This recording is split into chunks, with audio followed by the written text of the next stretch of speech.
We're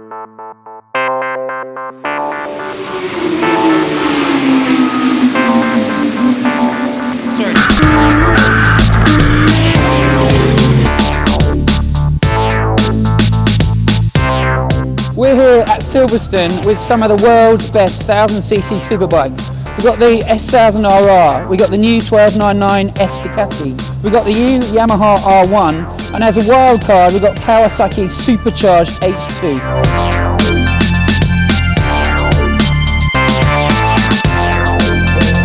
And then map 11.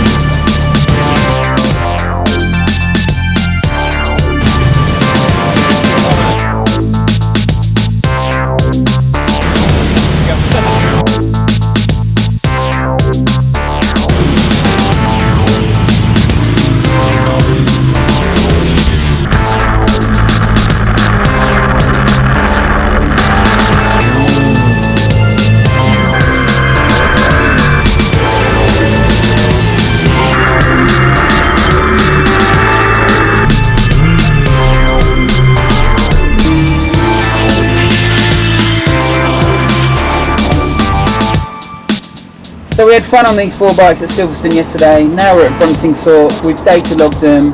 Bruce, back to Silverstone. What are your impressions? Do you know what? I had a great day yesterday. We had three of these bikes are pure sports bikes, and the other one it sort of emerged as maybe not as good in the sporty arena as the others, but it was still fun. Managing all the power the H2 has got was that was an experience in its own right.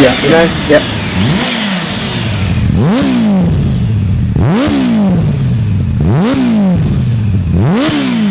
The R1 sticks out in my mind as something that it's right on the cutting edge. It's got all the electronics that you can tailor to suit your riding needs and the conditions. The Beamer's good, but against the BMW, the Yamaha, it feels just a little bit dated. Just certain areas of it. Sure. So, and the Ducati, what about that? It's easy on the eye. It performs so well, and the characteristic of the engine it's what's sort of needed for certain areas of the track. But there you've got the demands needed to get the best out of that. It drains me physically and mentally, but in an enjoyable way. Sure. On that Ducati, you can't help but smile and think, this is something else. Just for the sound of the thing as well. And the Kawasaki, it's almost removed from the kind of that category where the other three are. Yeah. Incredible straight line speed, incredible acceleration. Absolutely. Not so much around the corners for me. I mean, look, I did the launch of the 1299. I absolutely love the thing. I can't help looking at it, admiring it. I think for me it's the one I want to take home because I get such a kick out of riding it. But actually the Yamaha, man, that's a bike. I just love riding that thing. And I think, look, if I was going to put a watch on me, I think I'd be fastest on the Yamaha for sure. You can take the mickey with electronics, the chassis is amazing. A little bit soft for me maybe, but the more I ride it, the more I love it. The BMW is great, but it's starting to feel a little bit old-fashioned to me now.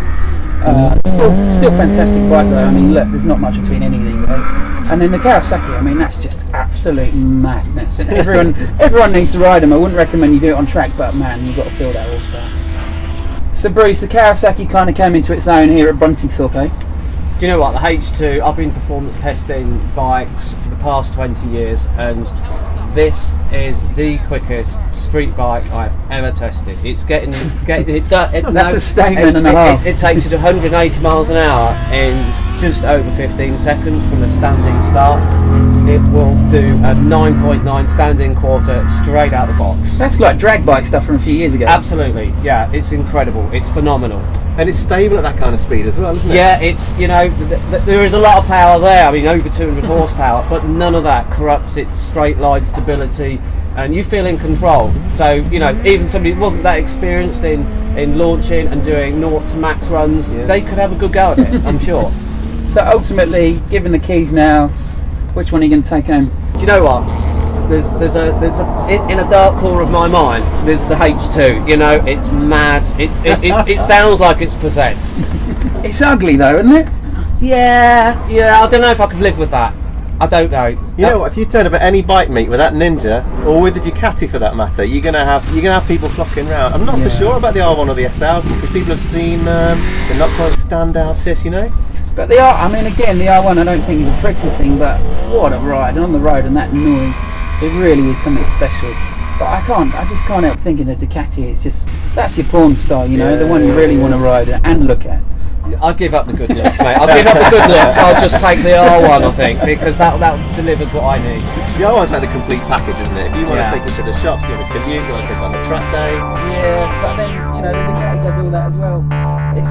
But the Yamaha's much cheaper, so it's kind of...